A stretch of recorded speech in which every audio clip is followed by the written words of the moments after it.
Namaskar, Jai Shri Krishna. Enlightening, text 15, text 16 and text 17 of chapter 9. Answers by citing the Lord's version of second canto of the cosmic manifestation of Srimad Bhagavatam.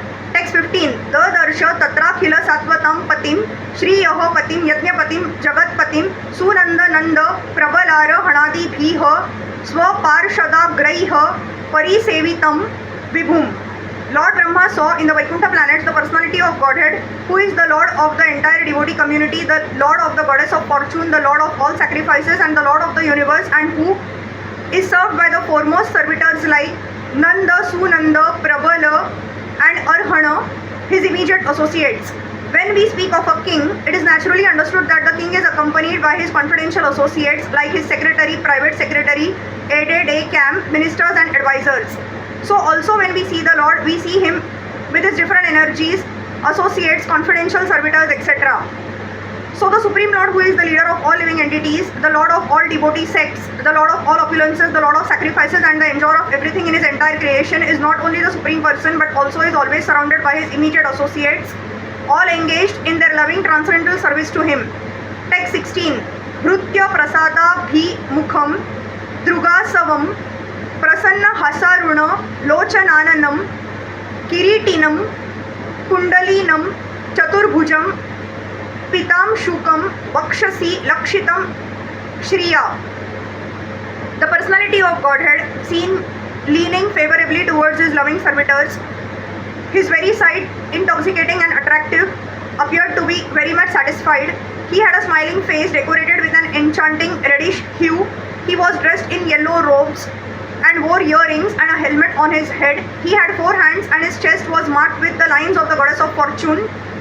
In the Padma Puran, Uttarakhanda, there is a full description of the Yoga Pitha, or the particular place where the Lord is in audience to his eternal devotees. In that Yoga Pitha, the personifications of religion, knowledge, opulence and renunciation are all seated at the lotus feet of the Lord. The 4 Vedas, namely Rig, Sam, Yajur and Atharva, are present there personally to serve the Lord. The 16 energies headed by Kanda are all present there. Kanda and Kumuda are the first 2 doorkeepers. In the middle door are the doorkeepers named Bhadra and Subhadra, and in the last door are Jai and Vijay. There are other doorkeepers also, namely Kumuda, Kumudaksha, Pundarika, Vamana, Shankukarna, Sarvanetra, Sumukha, etc. The Lord's palace is well decorated and protected by these given mentioned doorkeepers. Text 17.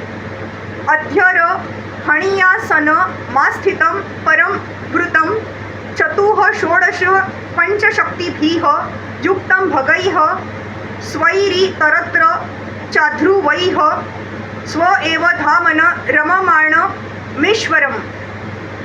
The Lord was seated on his throne and was surrounded by different energies like the 4, the 16, the 5 and 6 natural opulences, along with other insignificant energies of the temporary character. But he was the factual Supreme Lord enjoying his own abode. The Lord is naturally endowed with 6 opulences. Specifically, he is the richest, he is the most powerful, he is the most famous, he is the most beautiful, he is the greatest in knowledge, and he is the greatest renouncer as well.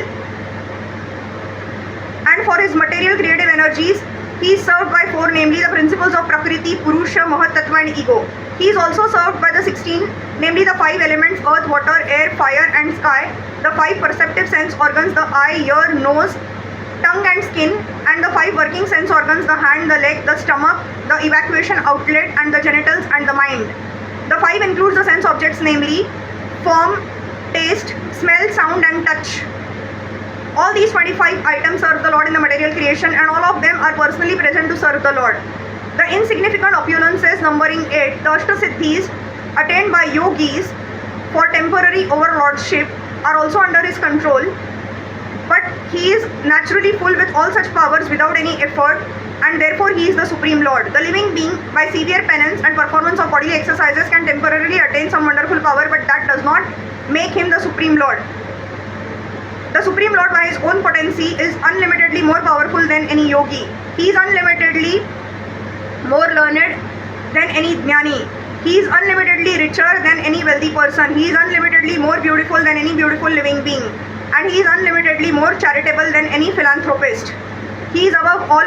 No one is equal to or greater than him, nor can anyone reach his level of perfection in any of the given powers by any amount of penance or yogic demonstrations.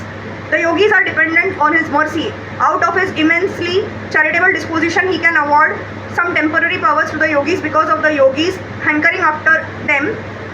But to his unalloyed devotees who do not want anything from the Lord, save and accept his transcendental service, the Lord is so pleased that he gives himself in exchange for unalloyed service. Hari Krishna.